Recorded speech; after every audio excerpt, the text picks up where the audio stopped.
Good afternoon, ladies and gentlemen, and welcome to this clip where we look at new functions and workflows in Prokon SUMO. My name is Jacobus Oberholster. I'm an AEC and Prokon technical consultant with Micrographics, and you can check my email address there in the bottom left-hand corner. And you are welcome to reach out to me if you have any questions, anything you'd like to chat about, any workflows, anything that you'd like to discuss.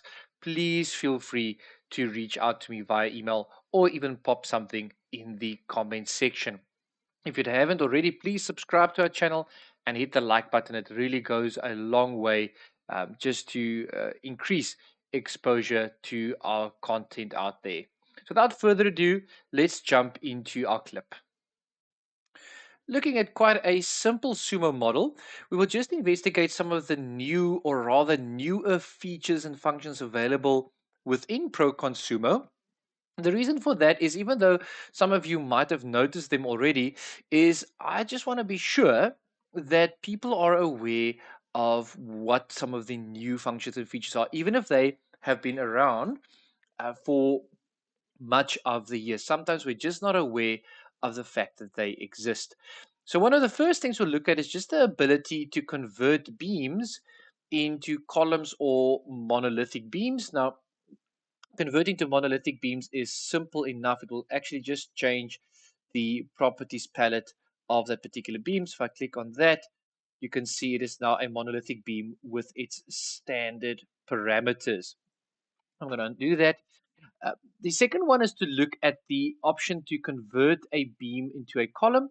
You might think, but why on earth would I ever do that? And the reason for that is that you might be unaware, or you might actually want to add a column to a model, to some existing structure, but you don't want to go through the process of now measuring of the height between two levels or whatever it might be. If you have a slanted beam, especially if you have a slanted beam like a rafter and so forth, this is actually very, very useful, because in general you would know that if you place a column, you only have one spot to place that column, or rather one grip, meaning that if I click on columns and I place it, you can see that I place it there at the bottom, and then the second click is just to adjust the rotation of that column. The column's height is actually a parameter within its properties palette, so right over there. So say specifically you have an inclined member or whatever it might be, and you now want to place a column. Rather than going through all the effort of having to measure the height and so forth, you go to beams. You're going to make use of your normal snap functions like so. Let me actually just change that member. And what you're going to do then is having selected the member, you're going to click on columns, and that's it.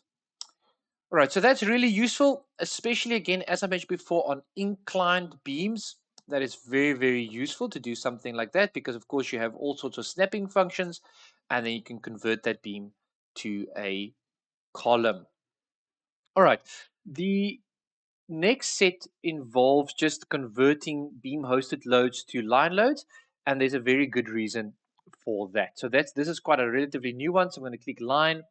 I'm just going to just modify the values, and I'm going to snap there. All right, so beam hosted loads are super useful in that they snap to the entire length of the member. You can, of course, modify the offset and length, and the offset will start from the start point of that beam. However, you cannot select the beam hosted load and copy it. So I have that hosted load selected. I click copy, and you can see they cannot copy a hosted object without copying the host also, one object discarded. So this is often the case if you are loading your model only after you've actually built it, which is often what we do.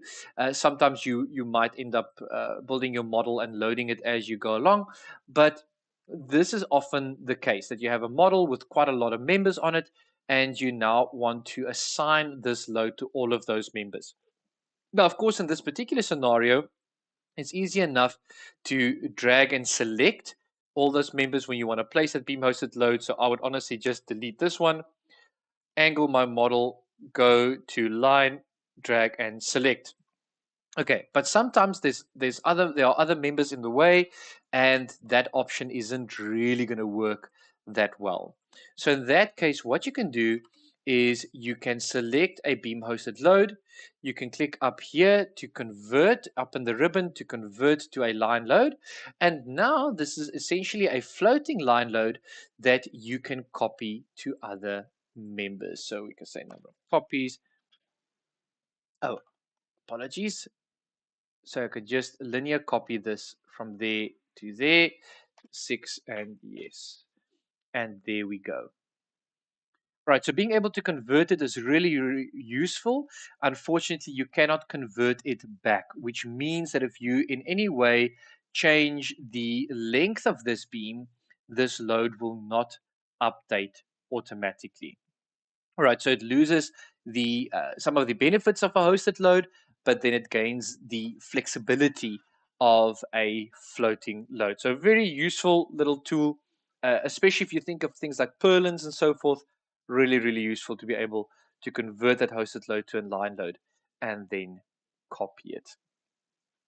All right, let's look at some of the last functions just that I'd like to draw our attention to. So we look at our plain shells. We can define a plain shell. I'm just going to define it here at the bottom.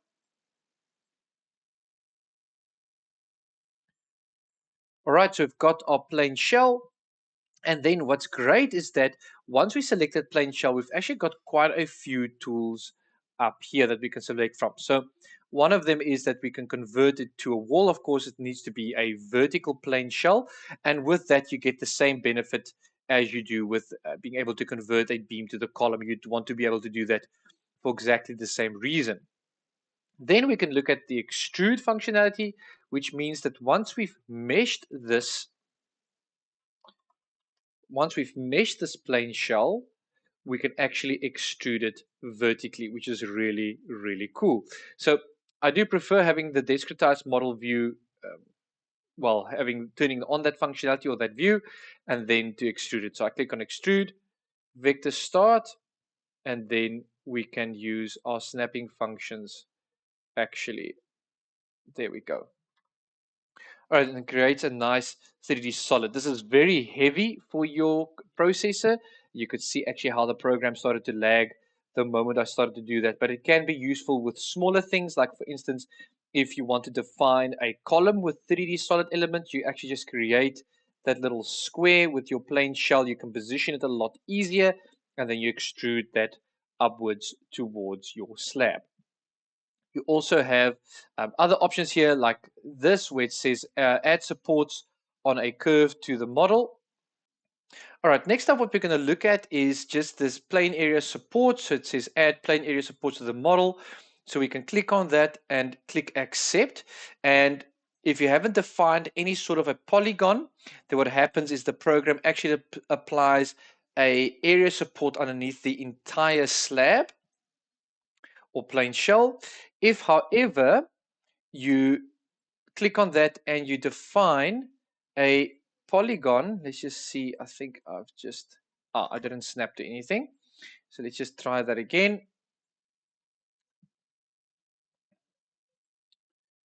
I'm just rather going to snap to these supports. If I define a polygon, then what that does is it creates a cutout of the plane area support. So if you don't define anything and you just click accept, it will apply a plane area support underneath the entire member, which is really very cool.